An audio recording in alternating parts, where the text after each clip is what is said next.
किशोरी लाल बहुत ही रईस था। उसके पास बंगला, जायदाद और कई व्यापार थे। ये सब किशोरी लाल ने अपनी मेहनत से बनाया था। किशोरी लाल का छोटा भाई बलदेव था। बलदेव अक्सर कोशिश करता था किशोरी लाल की सारी जायदाद उसकी हो जाए, इसलिए वो अपने भाई के साथ बहुत ही मीठा व्यवहार करता था। किशोरी लाल ने अपने धान का व्यापार बलदेव को संभालने दिया था और आज वो हिसाब किताब देखने गया था। अरे भैया, आप आ गए? अरे मोनू, भैया के लिए पानी ला। पानी वानी कुछ नहीं चाहिए, तू बस हिसाब दिखा। बलदेव ने किशोरी लाल को हिसाब की बुक दी। किशोरी लाल हिसाब किताब देखने लगा। भैया, इतने सालों से मैं आपका ये व्यापार संभाल रहा हूँ, कभी कोई गड़बड़ी की है क्या मैंने? नहीं। तो अब तक आपको मुझ पे विश्वास हो जाना चाहिए था ना। वैसे भी मैं आपका सगा भाई हूँ, भला मैं आपसे धोखा क्यों करूँगा? मैं यहाँ हिसाब इसलिए देखने नहीं आता कि मुझे तुझ पे शक है, बल्कि मैं इसलिए देखने आता हूँ कि कहीं तुझसे कोई गलती ना हो जाए। छोटे, मैं तेरा भला चाहता हूँ। ठीक है भैया, सब ठीक लग रहा है। चल, मैं चलता हूँ। जैसी आपकी मर्जी भैया। किशोरी लाल के जाते ही बलदेव तमतमा गया। मैंने इतने घपले किए हैं आज तक, आप मुझे पकड़ नहीं पाए, आगे भी पकड़ नहीं पाएंगे। एक दिन आपकी सारी जायदाद मेरी होकर रहेगी। यहाँ बलदेव किशोरी लाल की जायदाद पर आंख गड़ाए बैठा था और वहाँ किशोरी लाल ने अपनी सारी जायदाद अपनी बेटी नंदिनी के नाम कर दी। आज से इन सब की मालकिन तू है। पर पापा, इसकी क्या जरूरत थी? देख, मैं तो अब बूढ़ा होते जा रहा हूँ, कभी कुछ हो गया तो। ऐसी बातें मत सोचा करो पापा, आपको कुछ नहीं होगा। हाँ हाँ, अभी तो मुझे तेरी शादी करवानी है, तेरे बच्चों के साथ खेलना है। क्या पापा, अब जब देखो शादी शादी शादी के पीछे लगे रहते हो। वो तो है, मैं चाहता हूँ कि मेरी गुड़िया को संभालने वाला कोई मिल जाए। वैसे भी कई साल पहले तेरी माँ स्वर्ग सिधार गई, कुछ सालों में मैं भी चला जाऊंगा। ऐसा कुछ नहीं होगा, आप कहीं नहीं जा रहे। जैसा तू बोले, पर तुझे सावधान रहना होगा।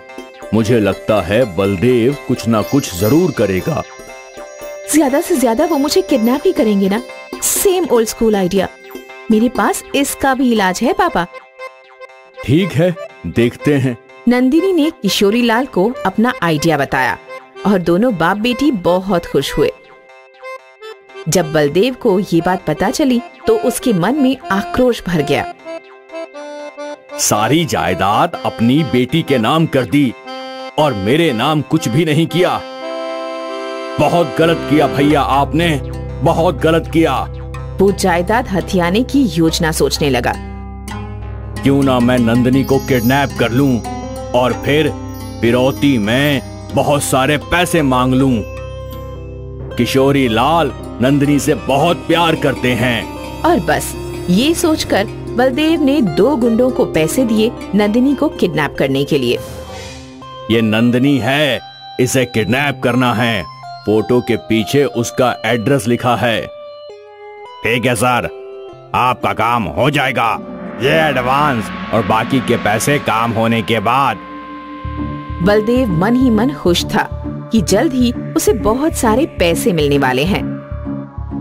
यहाँ रात के अंधेरे में दोनों गुंडे किशोरी लाल के घर में पहुँचे। बलदेव बाहर इंतजार कर रहा था।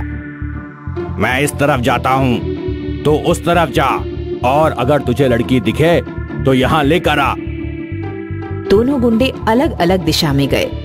पहले गुंडे को एक कमरे में नंदिनी दिख गई। यहाँ है, यहाँ है।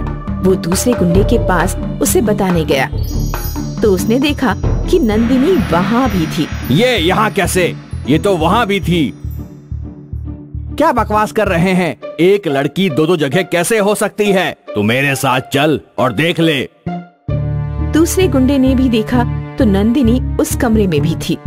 इतना ही नहीं, नंदिनी सारे कमरों में सो रही थी। कुछ तो गड़बड़ है, ये लड़की नहीं चुड़ैल है। हाँ भाई, निकलते हैं यहाँ से। दोनों गुंडे घर से खाली हाथ लौटे। क्या हुआ? लड़की नहीं मिली क्या? वो लड़की नहीं, चुड़ैल है। क्या? तुम खुद अपनी आंखों से देख लो, वो घर के हर कमरे में सो रही है। भला एक लड़की 4 कमरे में कैसे सो सकती है? जरूर तुम दोनों ने नशा किया होगा। हमारी बात पे यकीन नहीं है ना? चलो हमारे साथ। बलदेव दोनों गुंडों के साथ घर के अंदर गया। वहाँ एक एक करके गुंडों ने बलदेव को 4 नंदिनी दिखाई। दूसरी देखो, तीसरी देखो और ये चौथी देखो। मुझे तो लगता है ये लड़की नहीं, चुड़ैल है। बाप रे, जरूर कुछ गड़बड़ है। 4 नंदिनी कैसे हो सकती हैं? इनमें से असली वाली कौन सी है? तभी सारे घर की लाइट्स ऑन हो जाती है और पीछे से किशोरी लाल अपने गार्ड्स के साथ पहुंच जाता है। बलदेव, मुझे पहले से तुझ पे शक था, इसीलिए मैंने तेरे लिए ये जाल बिछाया था। किशोरी लाल के गार्ड्स ने उन दोनों गुंडों और बलदेव को पकड़ लिया। सोच रहा होगा ना कि आखिर असली नंदिनी कौन सी है? हाँ। तभी किशोरी लाल ने एक बटन बंद किया और तुरंत 3 कमरों से नंदिनी गायब हो गई। चुड़ैल गायब हो गई? चुड़ैल गायब? वो कोई चुड़ैल वुड़ैल नहीं है, मेरी बेटी नंदिनी है। वो खुद एक मैकेनिकल इंजीनियर है और जो तुम देख रहे थे वो उसका 3D प्रोजेक्शन था। वो सो तो एक ही कमरे में रही थी, पर वो तुम्हें 4 कमरों में नजर आ रही थी। समझ गए? बलदेव, मैं जानता था कि तुम लालची हो और पैसों के लिए ये नीच हरकत कर सकते हो, पर तुम इतना नीचे गिर जाओगे ये मैंने कभी नहीं सोचा था। तुम्हारी असली जगह तो जेल में है। किशोरी लाल ने बलदेव को पुलिस के हवाले कर दिया और उन दोनों गुंडों को भी। आज नंदिनी की सूझबूझ से सब कुछ सही हुआ। 2 साल पहले अशोक नगर के एक धनवान परिवार में आरती बहू बनकर आई और अपने ससुराल की चहेती बन गई। उसकी सास, ससुर, पति, देवर, ननद सभी उसे बहुत पसंद करते थे। एक दिन जब उसका पति काम से वापस घर लौटा तो देखा कि उसके घर पर 2 आरती थी। रूप, रंग, शक्ल, सूरत में बिल्कुल एक जैसी। दोनों को देख वो हैरान हो गया। मैं हूँ आपकी पत्नी आरती। नहीं, आपकी असली पत्नी और इस घर की बहू मैं हूँ। आरती मैं हूँ। घर के सभी सदस्यों ने कोशिश की लेकिन असली आरती को नहीं पहचान पाए। ये दूसरी वाली ही मेरी पत्नी है। नहीं, ये पहले वाली नहीं, शायद दूसरी वाली। उफ, कौन सी मेरी पत्नी है? ये दोनों तो बिल्कुल एक जैसी हैं, लेकिन असली भाभी कौन है, ये या ये? उफ, कुछ समझ नहीं आ रहा। जब आरती की सास सुलोचना यात्रा से लौटी तो वो भी 2 बहुएं देख चकरा गई। हाँ, इनमें से एक ही मेरी बहू है और दूसरी नकली है। पता तो लगाना ही होगा कि मेरी असली बहू आरती कौन है। सुलोचना ने दोनों को बुलाया। बहू, मुझे मेरी पसंदीदा चाय पीनी है। दोनों बहुएं गईं और अपनी सास के लिए चाय बना लाईं, लेकिन सुलोचना ने चाय पीने के बजाय वो चाय फेंक दी। माँ जी, आपको चाय पसंद नहीं आई? मैं दूसरी चाय बना देती हूँ। चाय तो अच्छी थी, फिर भी आपने फेंक दी। सुलोचना दोनों औरतों के स्वभाव को परखने लगी। उसने कुछ दिनों तक दोनों की कठिन परीक्षा ली। वो दोनों से बहुत काम करवाती, सुबह जल्दी उठाती और रात को देर तक काम कराती थी। वो उनके खाने को भी नापसंद कर देती। ये कैसा बेस्वाद खाना बनाया है तुम दोनों ने। कोई बात नहीं माँ जी, मैं दूसरा खाना बना देती हूँ। इस खाने में क्या कमी है? इतना स्वादिष्ट तो है। सुलोचना के बढ़ते दबाव से अब दूसरी आरती थोड़ा चिढ़ने लगी, लेकिन पहली वाली आरती हमेशा की तरह उससे प्यार से ही पेश आती थी। फिर एक दिन सुलोचना ने दोनों को बुलाया। आज शाम को घर पर मेहमान आएंगे, उनके लिए तुम दोनों को 5-5 लीटर खीर बनानी है। तुम में से जो स्वादिष्ट खीर बनाएगा वो ही मेरी असली बहू है और उसकी बनाई खीर ही सबको खिलाऊंगी। दोनों औरतें खीर बनाने में लग गईं। शाम हो गई, लेकिन घर में कोई मेहमान नहीं आया।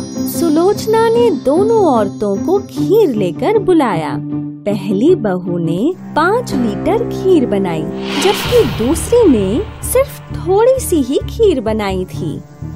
माँ जी देखिए, आपके कहने पर मैंने बड़ी मेहनत से 5 लीटर खीर बनाई है, लेकिन इस नकली आरती ने तो सिर्फ इतनी सी खीर बनाई है। इसका मतलब मैं ही आपकी असली बहू हूँ, है ना माँ जी? इतना सुनते ही दूसरी बहू रोने लगी। घर के सभी लोग ये सोचने लगे कि अब सुलोचना दूसरी आरती को घर से निकाल देगी।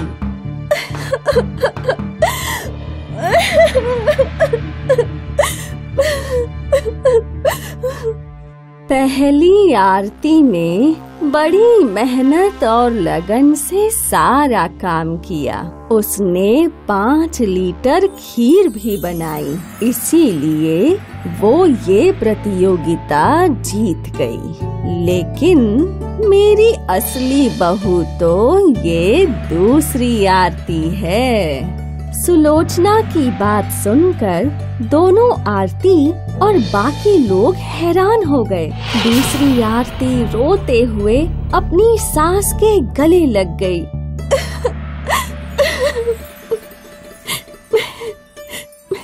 माँ जी, आपने सच में मुझे पहचान लिया। मेहमानों के लिए तो 5 लीटर खीर ही काफी है, इसलिए सिर्फ एक प्रतियोगिता जीतने के लिए खीर की बर्बादी करना मुझे सही नहीं लगा, इसलिए मैंने कम खीर बनाई।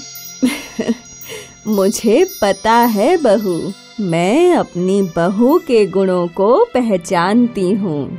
इस नकली आरती ने सिर्फ खुद को असली साबित करने के लिए जरूरत से ज्यादा अच्छा बनने का नाटक किया, जबकि तुम अपने स्वभाव के अनुरूप ही रही।